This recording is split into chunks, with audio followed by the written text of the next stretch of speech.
दोस्तों ईरान तो पीछे हट गया, बेटा भाई अमेरिका के साथ हम लोग कोई बातचीत नहीं करेंगे, ना पाकिस्तान में ना कहीं और। इस समय इंटरनेशनल पॉलिटिक्स में काफी बड़ी हलचल है। भारत और रशिया के बीच एक ऐसी डील हो गई है जिसके बाद से दुनिया के कई देशों और खासकर अमेरिका के अंदर हलचल है। वहीं भारत के अंदर फिर से कुछ अमेरिकी जासूस टाइप के लोग श्रीनगर से पकड़े गए। इस पूरे बवाल को समझते हैं, वीडियो शुरू करते हैं। Breaking news, viewers. US President Donald Trump has told the New York Post that he's willing to meet with Iranian leaders himself if a breakthrough is reached. पहले ईरान की बात करते हैं दोस्तों। ईरान के इनकार के पीछे कई वजह बताई जा रही है। ईरान ने ऑफिशियली इस दौर की बातचीत में शामिल न होने के लिए कई सीरियस एलिगेशंस लगाए। ईरान का कहना है कि अमेरिका की एक्सेसिव डिमांड्स ने मामला बिगाड़ा है। ईरानी मीडिया और विदेश मंत्रालय के अनुसार वाशिंगटन की शर्तें हैं रियलिटी से परे और एक तरफा है। ईरान कहता है कि अमेरिका अपनी मांगों को बार बार बदल रहा है। ईरान ने अमेरिकी नेवल ब्लॉकेड को ब्रीच ऑफ सीज फायर भी करार दिया। ईरान का लॉजिक है कि जब तक नाकेबंदी जारी है बातचीत का मतलब ही नहीं। ईरान ने इस बात को हाईलाइट किया कि रिसेंटली अमेरिकी राष्ट्रपति ट्रंप ने सोशल मीडिया पर चेतावनी दी थी कि अगर ईरान समझौते पर सहमत नहीं हुआ तो ईरान के पावर प्लांट्स और बुनियादी ढांचे को उड़ा दिया जाएगा। ईरान ने इसे धमकी भरी कूटनीति और बचकाना व्यवहार कहा है। 12 अप्रैल को इस्लामाबाद में हुई 21 घंटे की मैराथन बातचीत के बावजूद न्यूक्लियर प्रोग्राम और स्ट्रेट ऑफ हॉर्मुज के कंट्रोल जैसे मुद्दों पर कोई सहमति नहीं बन पाई।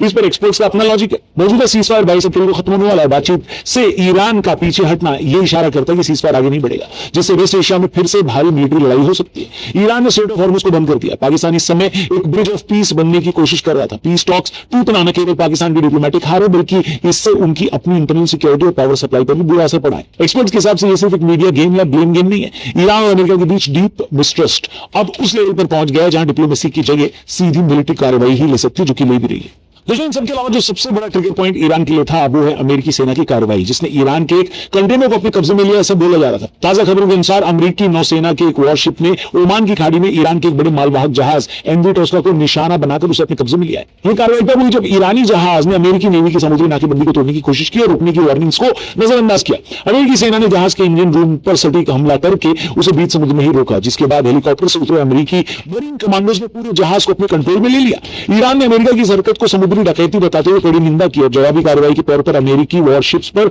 सुसाइडल ड्रोन से हमले शुरू कर दिए। एक्सपर्ट्स का मानना है कि अमेरिका इस तरह ईरान के सी ट्रेड और इकोनॉमी पर दबाव बनाना चाहता है। इस मिलिट्री टकराव की वजह से दुनिया भर में कच्चे तेलों की कीमतों में जबरदस्त उछाल आया, जिससे खाड़ी देशों में एक बड़े वॉर का खतरा और ज्यादा बढ़ गया।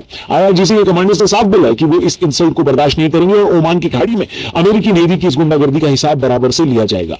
साथ ही आईआरजीसी ने इलाके में तैनात अपनी नौसेना और मिसाइल यूनिट्स को हाई अलर्ट पर रहने का आदेश दिया है। उन्होंने चेतावनी दी कि अगर अमेरिका ने उनके जहाज को तुरंत नहीं छोड़ा तो ईरान स्टेट ऑफ हॉर्मुज को पूरी तरह बंद कर देगा, जिससे दुनिया की एनर्जी सप्लाई ठप हो सकती है। आईआरजीसी ने यह भी कहा कि अब ओमान की खाड़ी और फारस की खाड़ी में कोई भी अमेरिकी वॉरशिप सेफ सुरक्षित नहीं रहेगा और वो सही समय और सही जगह पर इसका जवाब देंगे।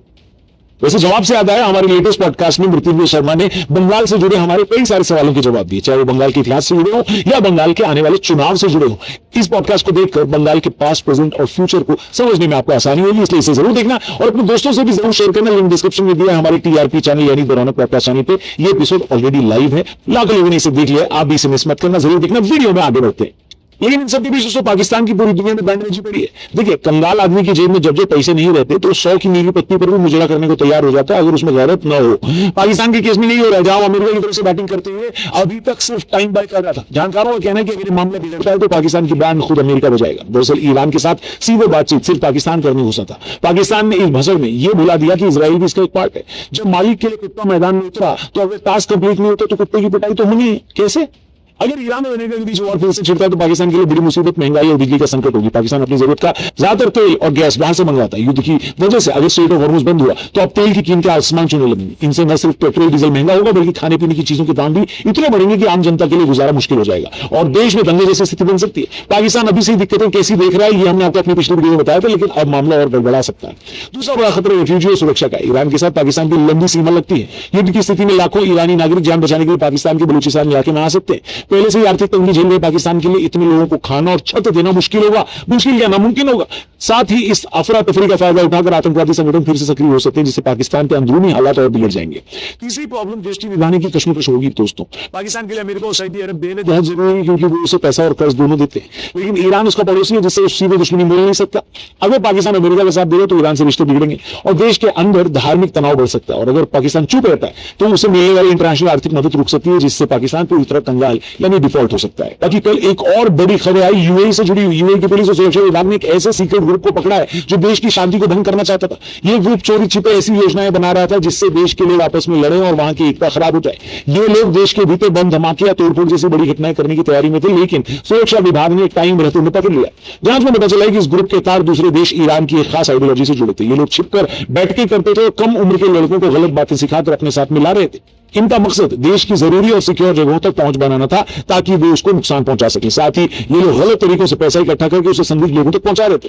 पकड़े गए इन 27 लोगों पर देश के खिलाफ साजिश रचने और एक अवैध सीक्रेट ग्रुप चलाने का आरोप है। सरकार ने साफ बोला है कि देश की सुरक्षा के साथ कोई समझौता नहीं किया जाएगा। इसके साथ ही आम लोगों से भी अपील की है कि अगर उन्हें अपने आसपास कोई भी शक वाली बात दिखे तो तुरंत पुलिस को जानकारी दें ताकि देश सुरक्षित और शांत बना रहे।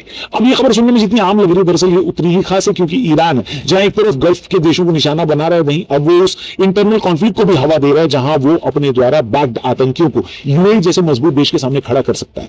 ये यूएई नहीं बल्कि पूरे गल्फ के लिए खतरे की घंटी है। वहीं हमारे लिए भी खतरे की घंटी इसलिए है क्योंकि आतंकियों को सपोर्ट करने वाला देश तो भाई किसी के खिलाफ भी अपनी प्रॉक्सी उतार सकता है कि नहीं। अब दोस्तों भारत की बात करते हैं। दुनिया की इस चालाकी के बीच अमेरिका को चकमा देते हुए भारत ने रशिया के साथ एक बड़ा एग्रीमेंट किया है जिसे रेलॉस रक्षा समझौते के नाम से जाना जा रहा है। अब ये समझौता क्या है? भारत और रशिया के बीच reciprocal exchange of logistic support नाम का एक बड़ा समझौता लागू हो गया है। ये समझौता बहुत खास है क्योंकि ये भारत और रशिया को एक दूसरे की जमीन पर सैनिक युद्धपोत और सैन्य विमान तैनात करने की अनुमति देता है। ये नियम शांति के समय और युद्ध के समय दोनों परिस्थितियों में लागू रहेगा। इसके तहत दोनों देश एक दूसरे के यहाँ 3000 सैनिक, 5 युद्धपोत और 10 सैन्य विमान रख सकते हैं। अब इससे भारत और रशिया को फायदा क्या होगा वो भी जान लेते हैं। भारत को रशिया के आर्कटिक इलाके और समुद्री रास्तों का एक्सेस मिलेगा। इससे भारत को रशिया से सुरक्षित तरीके से गैस मंगाने में मदद मिलेगी। साथ ही भारतीय सेना को रूसी हथियारों के स्पेयर पार्ट्स और मरम्मत की सुविधा भी आसानी से मिल सकेगी। वहीं रूस के लिए इंडो मिशन में भारतीय सैन्य ठिकानों का उपयोग करने की सुविधा उन्हें मिलेगी। इससे रूस की नेवी को दूर दराज के इलाकों में अपनी पकड़ मजबूत करने में भी मदद मिलेगी।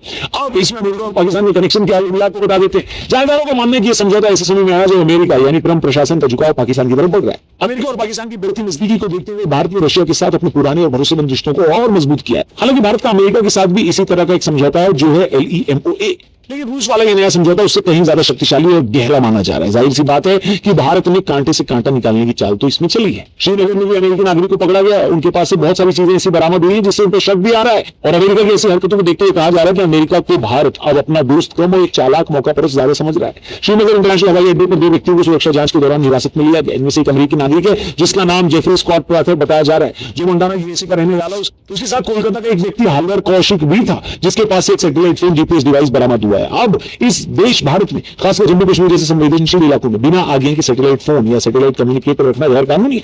इसीलिए देशों को पूछताछ के लिए रोका गया। चूंकि यह घटना भारत और रूस के बीच रेलॉस रक्षा समझौते के लागू होने के ठीक बाद हुई है, इसलिए इंटरनेट पर कई लोग इसे जासूसी से जोड़कर भी देख रहे हैं। अमेरिकी वकील गार्डन चांग जैसे लोगों ने भी सोशल मीडिया पर भारत और रूस की नजदीकी और अमेरिका पाकिस्तान के रिश्तों को लेकर बयान दिए, जिससे इस घटना को जासूसी का रंग मिल गया है अपने आप। इस पूरे मामले में जियोपॉलिटिक्स बहुत तेजी से चल रही है, गरमा रही है। इस पर आपका क्या कहना है कमेंट करके जरूर बताना। पाकिस्तान पे कुछ कहना चाहते हैं, डोनाल्ड ट्रंप पे कुछ कहना चाहते हैं, भारत रशिया संबंधों पे कुछ कहना चाहते हैं, पूरा जो माहौल चल रहा है उस पर अगर आपका एक्सपर्ट ओपिनियन आना चाहे तो आ सकता है। कैसे? हमारे कमेंट बॉक्स में जरूर लिखिएगा। चैनल को भी सब्सक्राइब करिएगा।